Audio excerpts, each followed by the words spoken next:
Hiya, this is from Anonymous. So basically I'm from London and that. I've had a few mental health problems. You know, I started out when I was about 11, 12, being diagnosed with grand mal seizures. I had epilepsy for a while. You know, they didn't know what it was. I'm 28 now, soon to be 29. So I've dealt with that. I've had epilim chrono, all lamotrigine, done all that. Didn't really help. When I was about 17, I had anorexia, and that again. The waiting list back then was really long, so it it wasn't really good. But my dad, I managed to get into the Priory, the private healthcare, which was good. Can I say that when I had to see the doctor for the epilepsy, I went through both private and the NHS, and none of them mentioned a ketogenic diet, which kind of shocked me because I've only just learnt about it now. And it does help. It gives you mental clarity for the most part, but it's very, very hard to stick to. So yeah, so ketogenic diet helps, but it's very hard to stick to. But yeah, obviously CBD oil helps, hemp oil, or whatever hemp you can get hold of, as long as it's legal, I guess. So yeah. I was diagnosed with the anorexia. Then I was in a few inpatient hospitals around London, and that they keep you locked in, basically, and they try and feed you up. I mean, you don't do much walking, or you're not really allowed to do that. In private you get like art groups. We didn't have a computer in our room or nothing. We just had a TV and our own shower, which was good. The first place I went wasn't all that, though. There was no TV in it. This is in Hayes, I think. It might have changed now. This is years ago. Yeah. So yeah, and I was in a wheelchair, so I was wheeled and out. It wasn't that great.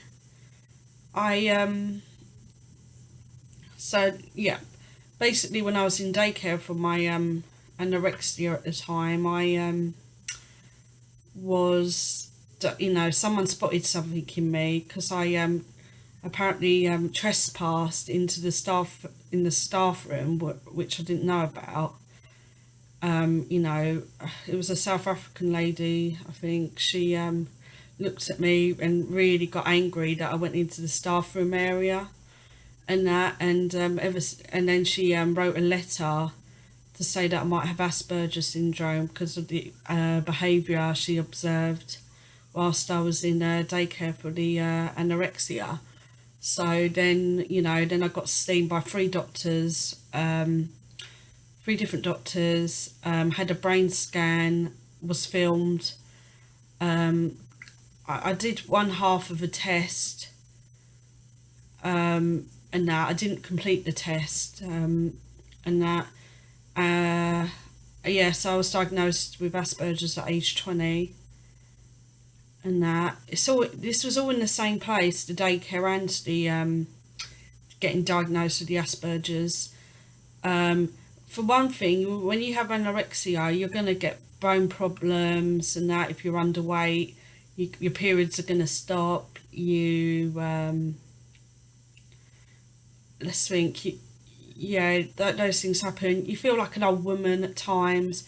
I'm all right because I put on weight, but I've still got a bit of bulimia and that, you know, because I think a study was done years ago, and that sort of thing.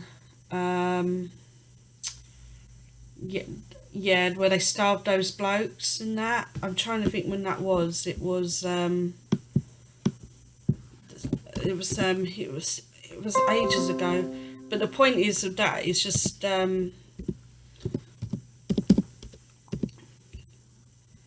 just, you know, they binge eat basically. You binge eat after you starve because the body's gone through something, and that it was a study done in the 60s, I think.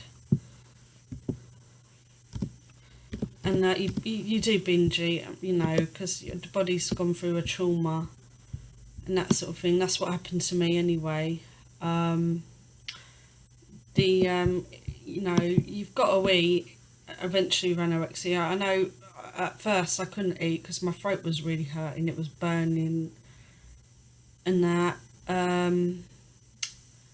Yeah, the I suppose in London the waiting lists are really long, so you know you're being pushed from pillar to post really.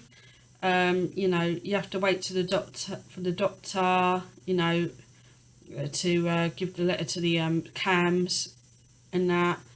Then from CAMS, you know, you're on a waiting list, and then you might get help, you might not. Then you know, it was scary, you know, but you know, because if I'm honest, if I was on that waiting list when I was 17, I would have died. So, you know, I'm lucky that you know, my dad stepped in for the private healthcare because I would have died and that. I think, yeah, I think that covers it. I mean, to get, you know, you're on a diet plan, you know, that's what the hospital does for inpatient care, and that. You know, you get fed yogurt, that's what I was fed, you know, for phosphate and calcium.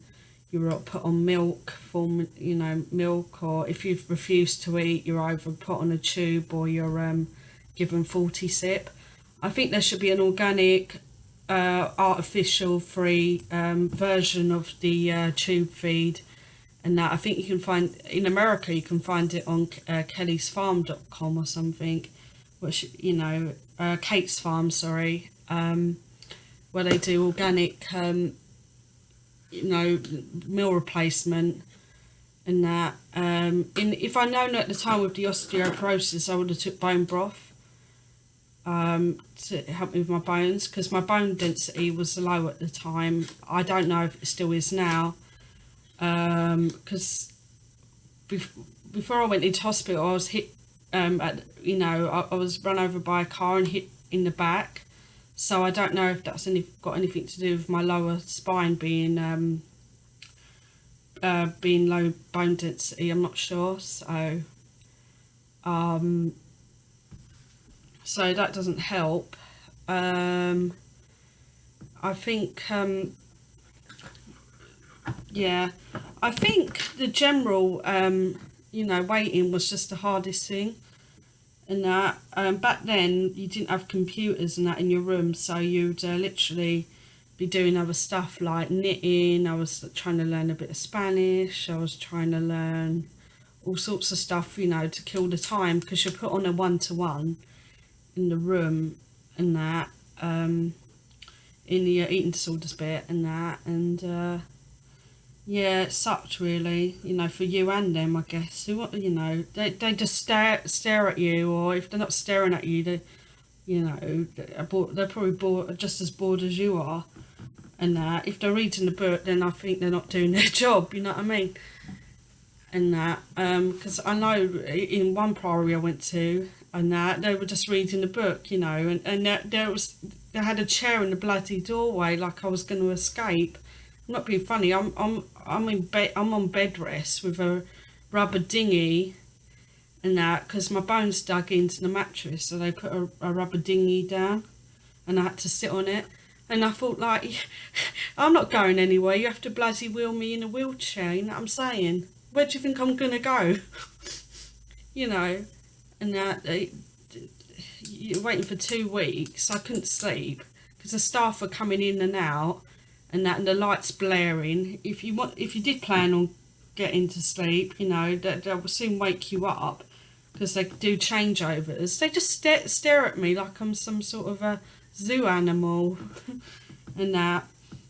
I mean, the people there seem nice. One person was drawing a bunch of mushrooms and thought they were real and tried to eat the paper because they were addicted to magic mushrooms and that. Which, being in there, I don't blame them, and that. And these two guys said they were growing stuff, and I'm like, yeah, what are you growing? They seem too happy, to be growing stuff, and yeah, they were looking at the staff were looking at them funny as well, and that, because doing there you could do gardening, but I couldn't do any of that because I was on bed rest, and there was no computer. I suppose I couldn't even write anything or read a book or anything because I was just out of it. I was spoon-fed yogurt and that. That was the worst 2 weeks of my life. I was miles away from my parents and that, and they did try and come to visit. My grandma came once and wrote me a letter. She's never done that before in my life.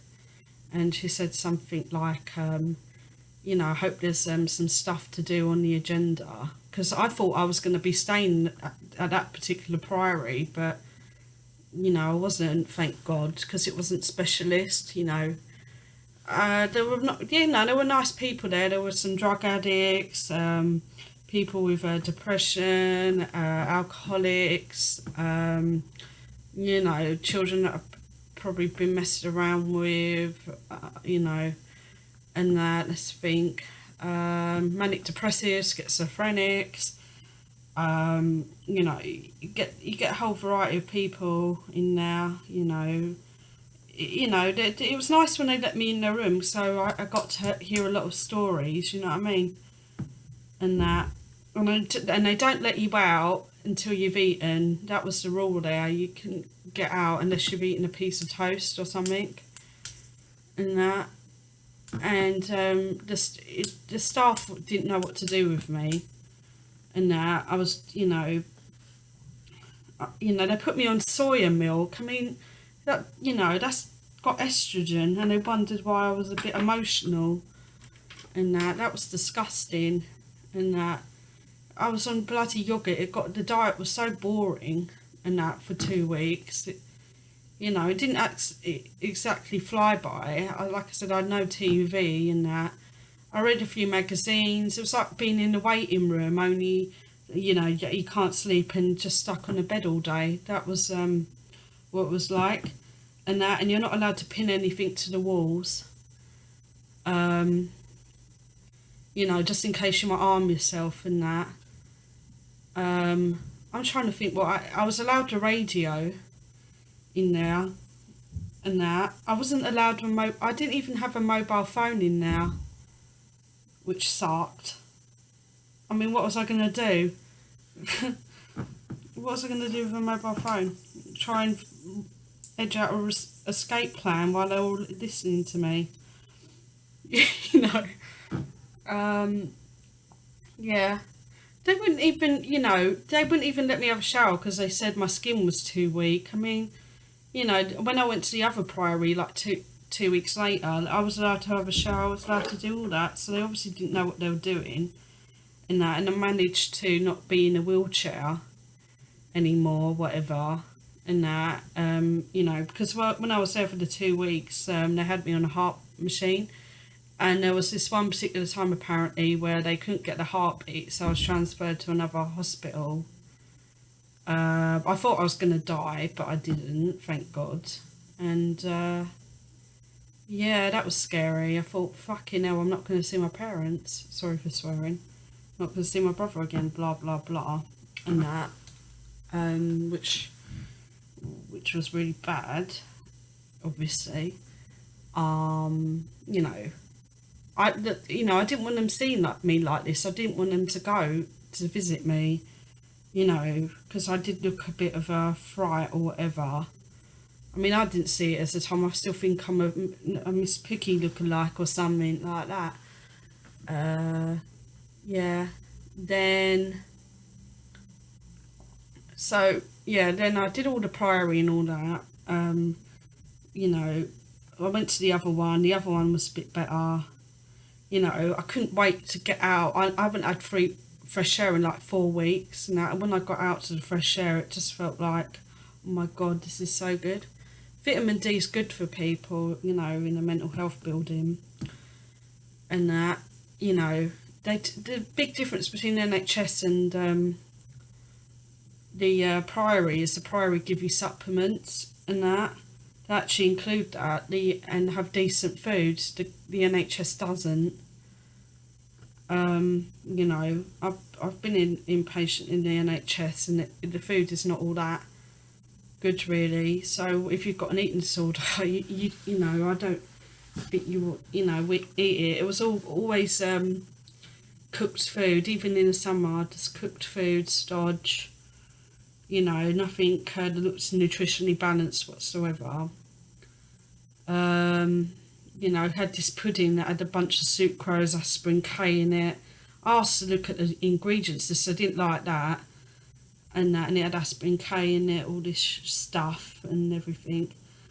There was another place I was at. I was back in with the drug addicts, gamblers, ex-prostitutes, and that they were funny. I say they could be doing it right now, ex-prostitutes, because what they'll do is they'll go into the kitchen. I'm not grasping because this was years ago. They probably changed the rules.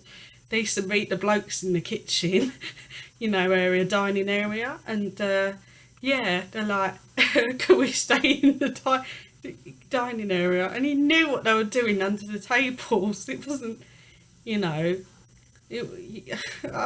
you, it was so funny. I mean, the staff were clueless. If you're going to go into a room, you're going to do it in the dining room. I mean, and that. They've given him a hand job, obviously, to make a bit of money. I mean, I don't know why anyone would go in there and visit someone for a hand job. And I'm thinking,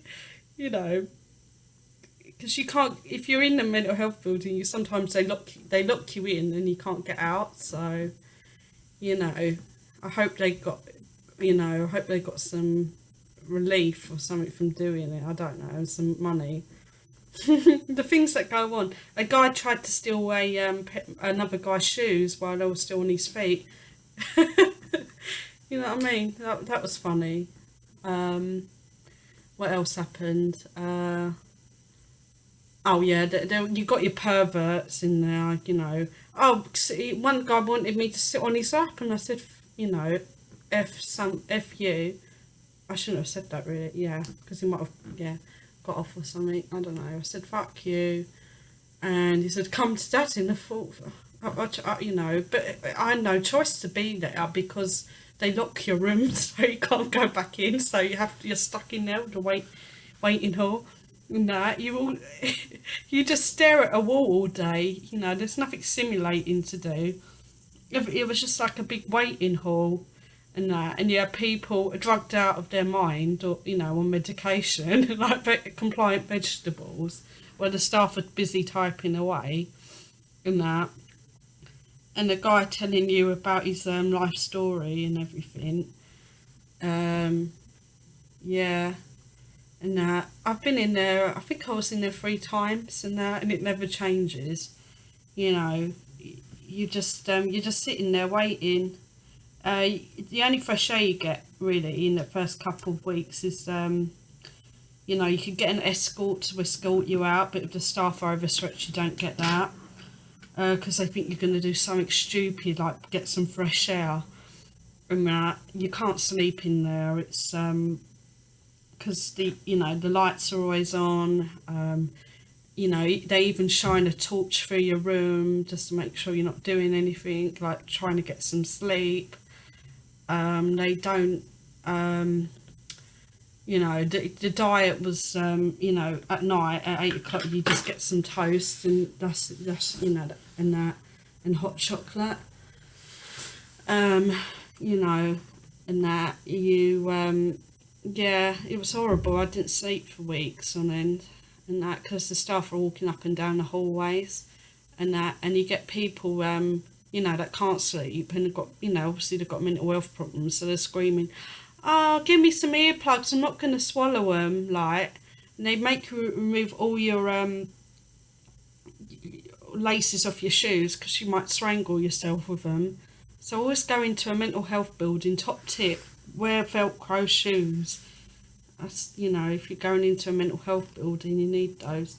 And don't, you know, don't bring jewellery, don't bring anything that people might think, oh yeah, I want to nick that, because you'll get drug addicts in there that, you know, one guy tried to steal the, I don't know if he was successful, but tried to steal the PlayStation to sell it for green. I don't know if he said, yeah, he wanted to see, he was trying to nick it, I think. Like, it was the same guy that tried to nick that bloke's shoes. I'm thinking, how's that going to work then?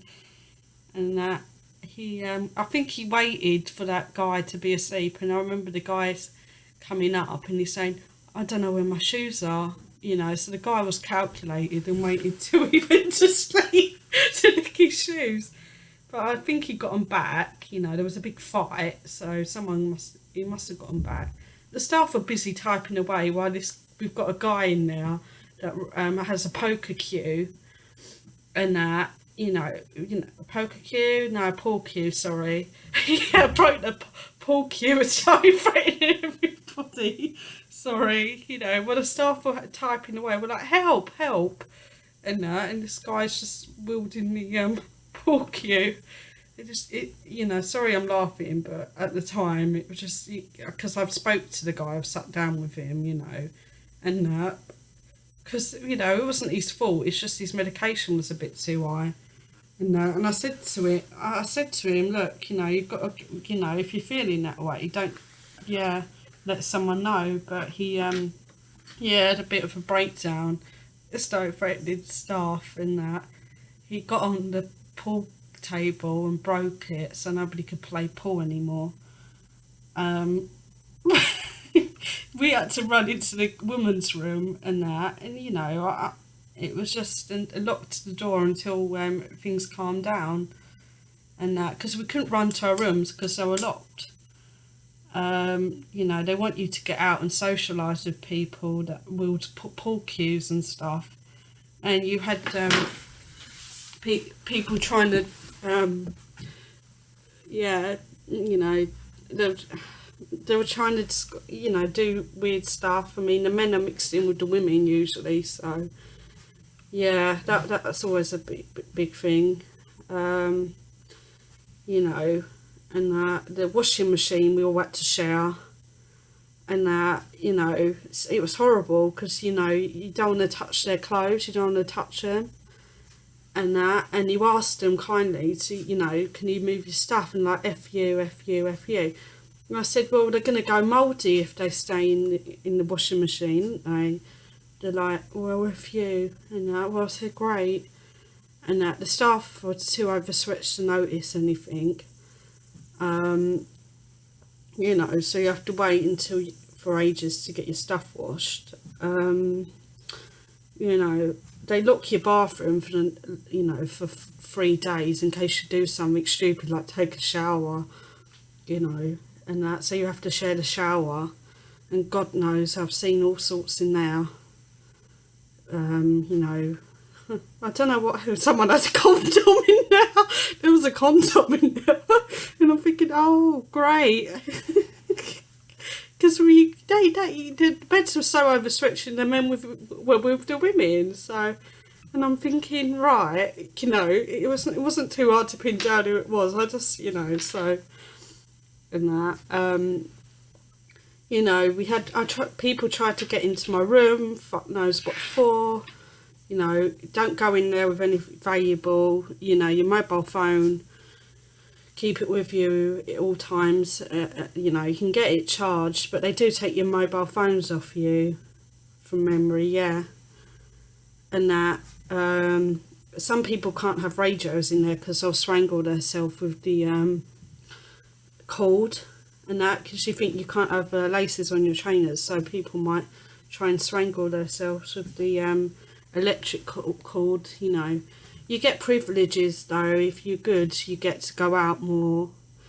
If you're good, you get to you know, have a radio in your room. You know, have a ward round, I think once or twice, once a week or two, depends how overstretched they are. You might not be called on, you know, they've got to realise they're overstretched. And you know, we played a board game or something like once every day. We did the word quiz on the thing, and the drug addicts were coming out of all sorts of it. Everyone was. We had people there from banks, from you know, all walks of life, and that. The drug addicts were the funniest though. That, you know, the things they'll do to get a slip lift, you know, and they're smoking it in front of the staff and bringing it in, you know, and that, because where we've had the washing, you know, it reeked of everything. And I'm thinking the staff must be aware of it, like, and that. And, you know, they've obviously done, yeah, they do search them, you know, you for alcohol when you come in, and they search the visitors, which I think is even funnier, and that. You know, they do a search on everyone that comes in now, you know, in case they've got alcohol or, you know, any drugs or whatever. Yeah, some guy was trying to grow a bit of hemp that he had in his you know, joint, and he put it in the soil in a plant pot, and, you know, he was thinking that something might grow, you know, in there, because he weren't getting no fresh air or anything, so, you know, because of what he done to the pool table and that, he yeah, his eyes were always wide and that, and I'm thinking, oh, you know, as soon as he got out, he was smoking and that, and I'm like, you're packing? He goes, no, I'm not, and I'm like, yeah, and that, and if you wanted a bit of fresh air in there, you could always go to the smoker's cage, where you know, you're up high, so everybody can see you. You're like a cage. We're like all cage animals and that, where people just look at you funny, the visitors and that, and you can just wave at them, or some people used to wave their middle finger at them and that, and yeah, you know, it has to be a cage, because, you know, being in a mental health building, you know, people could jump off and that, you know. I seen someone try to escape through the window and I thought that, you know, there's no way, and that, you know, if you're lucky you could get out once a week, you know, in the first couple of weeks and that, you know, I think, yeah, they don't really time you. You come in when you come in, but if you're right over, like, you know, 12 hours or something stupid like that, and you're only allowed out for an hour, you know, they'll ring the police and that. So yeah, you get a free ride home from wherever you're at and that. So yeah, and that and when they let the alcoholic guy, I'm not giving names here, and that out, you know, he could read the booze when he came in and, you know, and that, and he said, can I have some of your perfume please, and that, and I said, well look, I've got because you're not allowed that now either, you know, you have to have roll on. But do people, I mean, if you're going to kill yourself, you're going to stuff a pillow over your face and that's it. I mean, you know, I don't want to ban all this, ban that. I mean, God, if you're going to do it, you're going to do it. You know, there are 101 ways to kill yourself and that in there, and they want to remove everything from you I mean, no wonder they're removing everything from you. Of course you're going to be a bit more depressed than you usually are. If you're not getting any vitamin D, you know, your mental health ain't all going to be that good.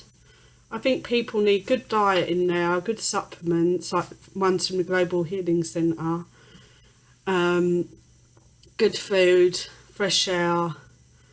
You know, if they're there for a long time, learn some life skills and that. Similar to what they do in prison, really. An ex-prisoner, well, he said he was an ex-prisoner, but he said to me, well, he must have been, but we were in a bank holiday, so staff were overstretched. And said, prison's better than here. And I said, why? Well, one thing, you do get the fresh air and everything, and that you get more opportunities to do stuff. You know, you're not medicated, you know, and that, you know, and that. You just, you know, obviously in the mental health building, it's under-resourced and everything. And you weren't allowed certain things and everything like that. And, you know, you could have your own shoelace. You couldn't even have your own shoelaces.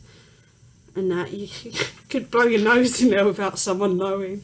You never know. That tissue might have, you know, some white powder in it. And that. So, yeah. And that. It was a very small building. All packed in, men and women together. And that. And yeah, you had your perverts and that you had to steer clear of. You basically don't look at them. The place was that small. And that, you know, they banned smoking indoors, so that you have to smoke outdoors. And that even if you wanted a bit of fresh air, you had to get cage air with fag air. That's what we used to call it, fag air. And that, and yeah, you know, it's just yeah, it wasn't all that. They let us have water. I don't know. I'm hoping that stuff was filtered. That's another thing. You've got to have filtered water. You know, because yeah, you're getting enough antidepressants in your in the meds if you're taking them. I don't know what they tried to get me on something, and I'm like no. But if you refuse to take anything, they'll section you. So yeah, you have to take what they do, what they say basically, and be so compliant. You know. You're compliant because you want to get out of there. You're not compliant because you're actually better half the time. I mean, yeah. And that, so, yeah. And you go into a wardroom and that, and you've got a guy, you know, typing down what you're saying. And you see the doctor and, you know, you tell him all your, you know, problems. And he asks you how you are, you know, how you're getting on. And everything, and you just start answering, and they're just, you know, working out if you're mentally ill or not, or something. If you're able to, you know, have a privilege to go outside and everything. They start off slowly. They give you 4 hours, and it become 8 hours next week, or depends how you get on. They give you a bit of freedom, and that, and yeah, they. I think that's it really. I mean, there's more, obviously, I'll tell you later. Well, you know, the stuff that goes on, yeah, in the other place was worse than that. But, yeah, but we did have a laugh though. Because you're stuck in people there with people and that, and no matter what their background is, you all had a laugh in the end because you're stuck together. You know what I mean? In the world's most miserable place, you know. This is the last place you want to be, I tell you. And that, yeah. And that, yeah, alright. Take care. And that, if you've got a mental health problem, always tell someone. I mean, being in the mental health building is one thing, but being dead is another. You know, you can get out of a mental home, you can't get out of death or whatever. And that, and, you know, just always talk to. I know you probably feel lonely and you think that you're the only one. Believe you me, you ain't the only one. And that you'll be surprised. People from all different walks of life and that. You know, you think they're looking down their nose at you, but they probably got mental health problems also. And that, you know, so all different walks of life. Unless they, you know, so yeah. Yeah, it can happen to anyone. So yeah, take care of yourselves and bye bye.